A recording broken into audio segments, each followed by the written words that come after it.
Darwin. Vous venez de terminer la création de votre document et vous souhaitez maintenant effectuer l'impression de celui-ci. Nous allons voir tout au long de cette formation quelles sont les différentes manipulations à effectuer afin de faire correctement l'impression de son document. Donc pour cela, vous allez dans un premier temps vous rendre en haut à gauche et cliquer sur le menu Fichier. Une fois ce menu ouvert, vous vous rendez ici dans les catégories de gauche et cliquez sur Imprimer. Vous avez alors accès aux différentes options d'impression disponibles dans Word 2010. Dans un premier temps, vous allez par exemple pouvoir choisir l'imprimante à utiliser. Donc pour afficher dans une liste les différentes imprimantes actuellement installées sur votre ordinateur, vous cliquez ici sur la flèche. Vous aurez alors une liste des imprimantes installées. Donc ici je n'en possède aucune. J'ai donc ici le XPS Document Writer qui apparaît. Je clique dessus pour le sélectionner. Donc vous cliquez sur l'imprimante que vous souhaitez utiliser afin que celle-ci soit correctement utilisée pour effectuer l'impression de votre travail.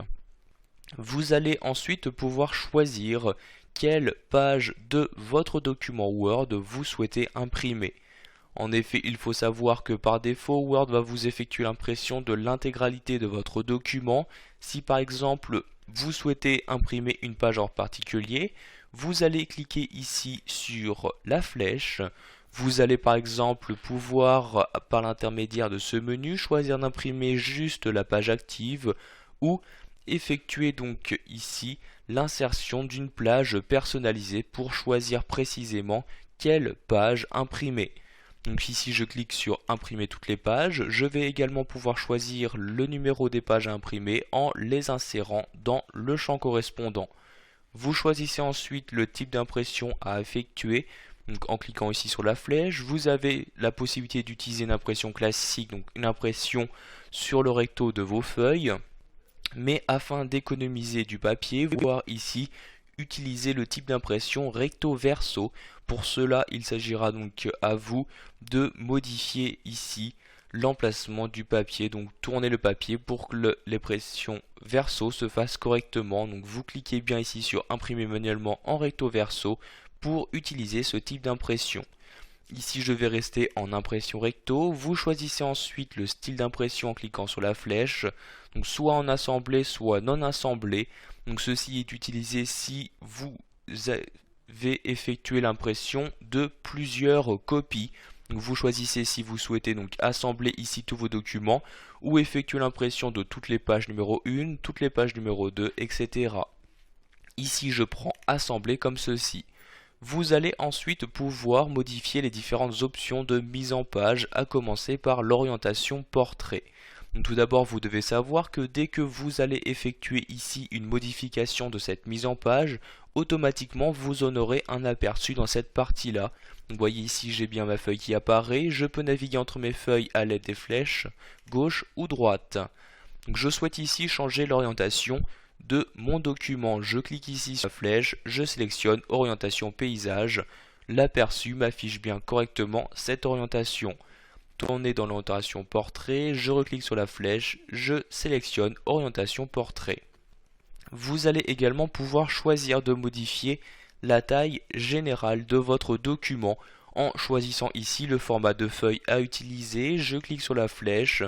Vous avez accès à ces différents formats de feuilles suivant le document que vous souhaitez créer. Donc par exemple un format A3, A4, A5, etc. Je vais ici rester sous le format classique, le format A4. Je clique donc dessus pour l'utiliser. Afin de gagner plus ou moins de place sur votre feuille, vous allez également pouvoir gérer les marges. Ces marges, vous les modifiez en cliquant ici sur la flèche. Vous pouvez soit donc garder les marges normales. Pour gagner de la place, vous allez pouvoir utiliser des marges étroites, ou si vous avez besoin d'aérer au maximum votre texte, vous pourrez utiliser ici les marges larges. Je vais ici choisir étroite, je clique donc dessus. Donc comme vous pouvez le voir ici maintenant, l'espace entre le bord de ma feuille et mon texte a bien été réduit et ceci m'a permis donc de gagner une page. En effet, maintenant mon document ne fait plus qu'une seule page.